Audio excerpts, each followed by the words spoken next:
मुंबई को देश की आर्थिक राजधानी कहा जाता है। जिस तरीके से मुंबई के विकास की बात की जाती है, सरकार समय समय पर बड़े बड़े दावे करती है। उसी तरीके से कुछ दिन पहले पेड़ों की कटाई का एक मामला सुर्खियों में आया था।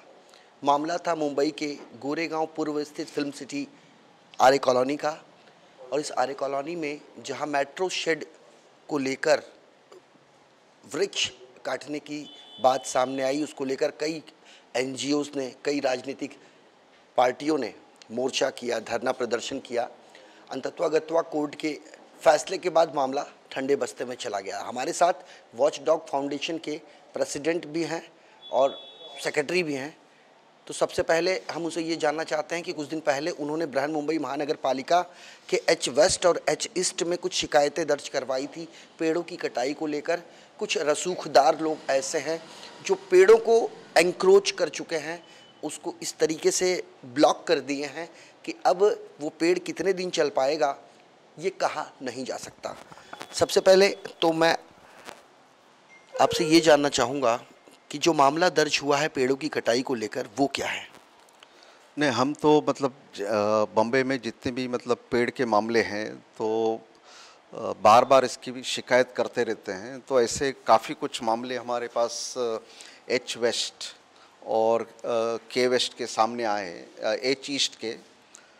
तो इसके अंदर पाया गया है कि मतलब जो पेड़ है वो उनको मतलब एनक्लोज किया जाता है। उनकी जो मतलब मरम्मत जो रखनी चाहिए, नेशनल ग्रीन ट्रिब्यूनल का एक डिसीजन है जिसके तहत मतलब ऐसा डायरेक्शन पास किया है कि कोई भी पेड़ के जो पौधा है उसके अगल बगल में कम से कम 3 मीटर की छूट होनी चाहिए ताकि पेड़ को रोशनी और पानी सही तरह से मिले और उसकी मतलब अच्छी सेहत से वो झाड़ बना रहे। लेकिन कई ऐसे मामले हैं जैसे कि रेड चिलीज़ जो शाहरुख खान का ये रेस्टोरेंट ऑफिस है, उसके अंदर पाया गया कि कंप्लीट झाड़ को इन्होंने मतलब चारों ओर से घेर लिया है। और ऐसे मतलब एच ईस्ट में भी पाया गया है कि कई जिम्स ने झाड़ अपने अंदर ले लिए हैं। तो ये मामला जब भी हम बीएमसी के ट्री अथॉरिटी या तो जो ट्री ऑफिसर के सामने रखते हैं तो इसके ऊपर कार्रवाई करने के बजाय वो मतलब इसके अंदर लेन देन की बात होती रहती है। सर, आप एक एडवोकेट हैं, मामले को समझते हैं। लॉफुली अगर देखा जाए तो इस तरह की चीज़ों में, इस तरह की गतिविधियों में जो लोग लिप्त होते हैं उनके खिलाफ किस तरह की एफआईआर दर्ज की जानी चाहिए अकॉर्डिंग टू लॉ? जो tree preservation and maintenance act है उसके तहत ट्री अथॉरिटी और द ट्री ऑफिसर को काफ़ी सारी अधिकार दिए गए हैं। अगर मतलब जो कोई ऐसा कायदे का अगर उल्लंघन होता है तो उसको पहला शो कॉज नोटिस देनी चाहिए। शो कॉज नोटिस का जो जवाब आएगा, अगर वो जवाब मतलब सही तरह से मायने रखता है तो उसके ऊपर कार्रवाई नहीं होने। अगर कायदे का उल्लंघन होता है तो लोकल पुलिस स्टेशन पे बीएमसी एक एफआईआर फाइल कर सकती है और वो आदमी को अरेस्ट करने की भी अधिकार उनको दिए है। लेकिन कोई भी ऐसा मामला बम्बे में नहीं है कि जहाँ पे बीएमसी ने एफआईआर फाइल किया और आदमी को अरेस्ट किया हो पेड़ कटाई के मामले में। आज तक कोई ऐसा मामला सामने नहीं आया है। आप एक एडवोकेट हैं, आपसे एक जानना चाहते हैं संक्षेप में, जब मामला न्यायपालिका में पहुंचता है तो माननीय न्यायाधीश के सामने जो प्रोजेक्शन दिया जाता है, जब साहब पूछते हैं कि आपने पेड़ काटे हैं तो पेड़ के बदले कितने पेड़ लगाए हैं, तो सीना ठोक के कह दिया जाता है कि हमने पेड़ लगाए हैं। लेकिन उस पेड़ लगाने का निरीक्षण परीक्षण कौन करता है अगर मामला न्यायपालिका में है तो? नहीं, अभी आप जो उचित प्रश्न पूछा है, अभी आप आर्य मिल कॉलोनी के तहत अगर आप जिसके अंदर 2000 पेड़ काटने की बात की और रातों रात मतलब जब स्टे नहीं था तो 2000 पेड़ मतलब एक इमरजेंसी डिक्लेयर करके रातों रात 2000 पेड़ काटे गए। अगर आप पेड़ काटते हैं तो पेड़ के बदले में पेड़ लगाने की जो प्रक्रिया है, अगर आप देखेंगे मतलब हमने आरटीआई मारा है। आरटीआई के तहत जो हमको जो 5 लोकेशंस के अंदर डिटेल्स आई है तो जितने भी मतलब झाड़ है जो ट्रांसप्लांट किए गए हैं उसका जो जितने झाड़ मतलब उगने चाहिए, उनका जो देखभाल करनी चाहिए उतनी देखभाल होती नहीं है, और इसके लिए एक्सपर्ट्स की ज़रूरत होती है। ना तो हमारे पास बीएमसी के पास एक्सपर्ट्स है, ना तो एमएमआरसीएल जो मतलब ये ट्रांसप्लांट करते हैं जो 5 लोकेशन पे, तो सही तरीके से अगर उसकी देखभाल नहीं है तो वो पेड़ मर जाता है। कुल मिला के वृक्षारोपण की आप बात कर रहे हैं कि अगर मसलन के तौर पे 100 पेड़ों को लगाया गया है तो 100 में से बचते हैं सिर्फ 10 से 20 पेड़, बाकी के पेड़ मृत अवस्था में चले जाते हैं क्योंकि उसका मेंटेनेंस नहीं हो पाता, उसका रख रखाव नहीं हो पाता। यही कह रहे हैं आप? हाँ, सही कह रहे हैं। तो अभी आपने देखा होगा कि हर एक बीएसटी और काफ़ी सारे एडवर्टाइजमेंट कर रही है गवर्नमेंट ऑफ महाराष्ट्र। उनका लक्ष्य है कि पूरे 5 साल में 33 करोड़ पेड़ लगाने का। लेकिन जब भी हमने आरटीआई के तहत ये इन्फॉर्मेशन हासिल की, उसके अंदर पाया गया कि बम्बई में 5 साल में 5000 पेड़ लगाए गए सरकार की ओर से, और सिर्फ 5000। हम यहाँ पे हज़ारों पेड़ नष्ट कर रहे हैं डेवलपमेंट के लिए, इंफ्रास्ट्रक्चर प्रोजेक्ट्स के लिए, और सिर्फ हम 5000 पेड़ लगा रहे हैं। तो ये जो अभी मतलब आपको पर्यावरण में जो बदलाव दिख रहा है, ये एक्चुअली एनवायरमेंटल डिज़ास्टर है। और आने वाले दिनों में जो बारिश अभी मतलब हो रही है कि नवंबर महीने में बारिश हो रही है, तो ऐसा जो बारिश का ये है वो आगे चल के मतलब टोटली अनकंट्रोल होगा। और इसके ऊपर एक्सपर्ट्स ने अपनी राय दी है, रिपोर्ट दी है, लेकिन जब ये अमल करने की बात आती है तो इसके ऊपर अमल नहीं होता। और गवर्नमेंट अपनी देखभाल से मतलब इंफ्रास्ट्रक्चर प्रोजेक्ट्स डाल रही है, लेकिन जो तरफ से पर्यावरण का समतोल रखना चाहिए वो नहीं रखा जा रहा है। ये कहा जा सकता है कि जिस तरीके से दिल्ली एनसीआर में वायु प्रदूषण की जो गुणवत्ता है बेहद ख़राब है, ख़तरनाक स्तर पर है, लेकिन compare to Delhi NCR Mumbai में इसका जो पैमाना है काफ़ी बेहतर है उसके मुकाबले। लेकिन यही हाल रहा तो मुंबई का पैमाना क्या होगा?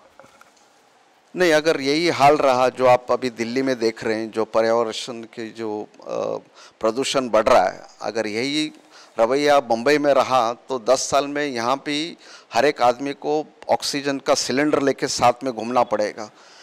आज आप देखेंगे कि पूरे शहर में जो तापमान है 40 डिग्री तक जाता है। अगर वो आप वही चले जाओ, अगर आप आर्य मिल कॉलोनी में, तो आपको 5 डिग्री का डिफरेंस मिलता है। क्यों है? वहाँ पे ज़्यादा पेड़ है, पौधे है, हरियाली है, एक मतलब पर्यावरण समतोल रखा है अभी तक, मतलब आपने वो वहाँ पे आप महसूस कर सकते हो। एक आखिरी सवाल ये है कि वॉच डॉग फाउंडेशन के आप लीगल एडवाइज़र भी हैं।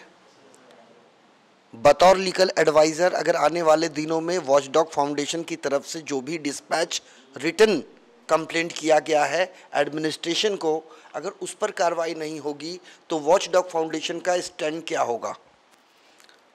नहीं, अगर हमारे मतलब हम समय समय पे मतलब ये पर्यावरण की इश्यूज अथॉरिटीज़ के निदर्शन में लाते हैं, अगर उसके ऊपर अमल में नहीं होता तो हमको फिर रोड पे उतरना पड़ता है। हम अपनी तरफ से मतलब वो इशू हाईलाइट करते हैं, जन जागृति करना हमारा काम है। हमारे साथ वॉच डॉग फाउंडेशन के प्रेसिडेंट निकोलस अल्मेडा भी हैं। हम उनसे सिर्फ ये जानना चाहते हैं कि सर, अब तो एक चलन सा बन गया है अपनी बातों को एडमिनिस्ट्रेशन के सामने रखना, गवर्नमेंट के सामने रखना, लेकिन उसके लिए सड़कों पर उतरना। सिर्फ सड़कों पे उतरना ही चाहिए। गवर्नमेंट एक साइड में बोलता है मैं 33 करोड़ झाड़ लगाने वाले महाराष्ट्र के अंदर 5 साल के अंदर, लेकिन हमारे आरटीआई के हिसाब से हमको 5000 झाड़ सिर्फ मिलता है। मुझे सरासर गवर्नमेंट झूठ बोल रही है। गवर्नमेंट के दिमाग में यही है कि बम्बई को विकास नहीं होना चाहिए लेकिन विनाश होना चाहिए। हमारा प्राइम मिनिस्टर का सपना है सबका साथ सबका विकास, लेकिन बम्बई शहर में विनाश हो रहा है। और विनाश होने के कारण मोदी साहब बड़े बड़े पत्रकार को लेके जंगलों के अंदर जाके शहर के साथ में फ़ोटो निकालते और बताते कि मैं पर्यावरणवादी हूँ, लेकिन 33 कंट्री घूमने के बाद में भी आपको कुछ सीख नहीं मिला रहेगा। तो बम्बई शहर में विनाश जो हो रहा है वो आपके सामने है। आरे के अंदर आप झाड़ कटवाते हैं, सब झाड़ को भी एक जान होता है। झाड़ 100 साल के हैं, वो भी हेरिटेज जैसा माना जाता है। वो उस जान को जब कत्ल करते, तो जान को कत्ल करने के टाइम में नियम है, नियम के तहत करना चाहिए। आपको अगर कोर्ट ने ऑर्डर दिया है तो आप दूसरे दिन सवेरे का उसका इम्प्लीमेंटेशन कर सकते हैं। 7 बजे शाम में आप झाड़ कटवाते पूरे रात के अंदर। और दूसरी बात है, उस झाड़ के ऊपर पक्षियों के घोंसले होते हैं, उसके अंदर बच्चे और अंडे थे, और तड़प तड़प के मर गए। मुझे लगता है वही श्राप है नए फडणवीस गवर्नमेंट को लग गया है। वो पक्षियों का जो मरना उस दिन का तड़प तड़प से, वही श्राप ये गवर्नमेंट को लग गया कि गवर्नमेंट जो बोलती है वो नहीं करती है। अलमेड़ा साहब, आपके पास कुछ तस्वीरें ऐसी हैं जो लगातार हम अपने दर्शकों को टीवी स्क्रीन पर, जो सेकंड विंडो पर तस्वीरें हम दिखा रहे हैं, ये आर्थिक राजधानी मुंबई के हैं।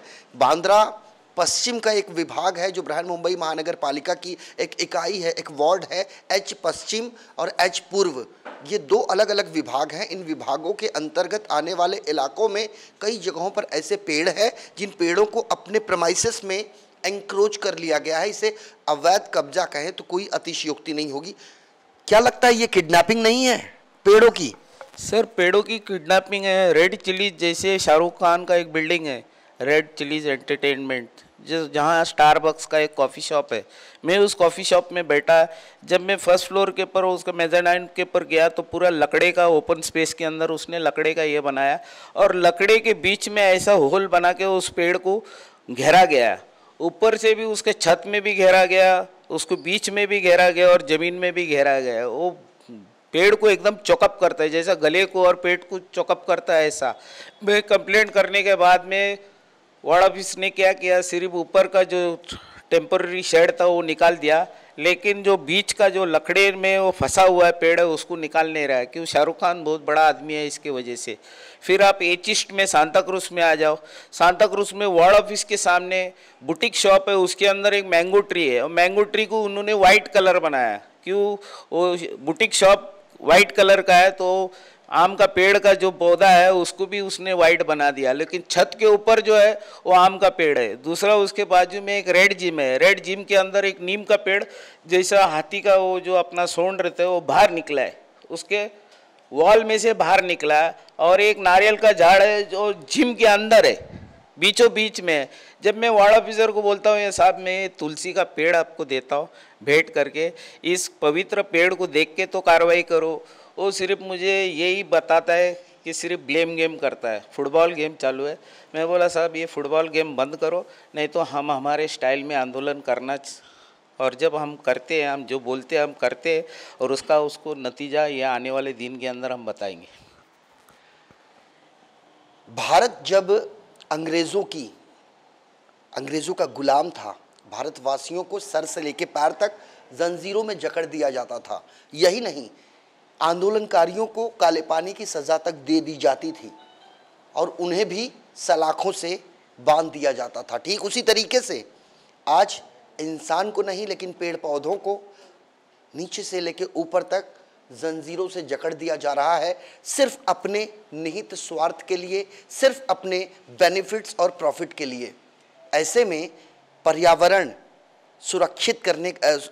सुरक्षा के दावे किए जाते हैं। इस भारतवर्ष में वृक्ष लगाने की बात की जाती है। उपराष्ट्रपति एम वेंकैया नायडू जहां जाते हैं वृक्षारोपण की अपील करते हैं। देश के प्रधानमंत्री जहां जाते हैं वो भी लोगों से एक ही आह्वान करते हैं कि आप पेड़ पौधे, स्वच्छता पर ध्यान दें, तमाम चीज़ें की जाती है। लेकिन सबसे बड़ा जो सवाल है वो उन लोगों पर है जो प्रशासनिक महकमे में कार्यरत उच्चाधिकारी हैं। उनकी कार्यशैली पर भी एक बड़ा प्रश्न चिन्ह है कि देखते ही देखते ये आर्थिक राजधानी कंक्रीट का जंगल बनता जा रहा है। एक जगजीत साहब का एक शेर याद आता है कि ऊंचे ऊंचे इमारतों से मकान मेरा घिर गया, कुछ लोग मेरे हिस्से का सूरज भी खा गए। यानी अब गगनचुंबी इमारतें यहाँ खड़ी कर दी जा रही हैं, पेड़ पौधों को काट लिया जा रहा है, पहाड़ों को तहस नहस कर दिया जा रहा है। यदि इसी तरह कुदरत के साथ छेड़छाड़ होती रही तो क्या ये आर्थिक राजधानी मुंबई शंघाई बन पाएगी? एक बड़ा सवाल है। वैसे ये आगाज़ है वॉचडॉग फाउंडेशन का। इन 24 न्यूज़ लगातार इनके प्रोटेस्ट, इनके आंदोलन को कवर करता आया है और आगे भी करता रहेगा, चूँकि मामला जनहित से जुड़ा है। वीडियो जर्नलिस्ट सदानंद शेट्टी के साथ संजय मिश्रा, इन 24 न्यूज़, मुंबई।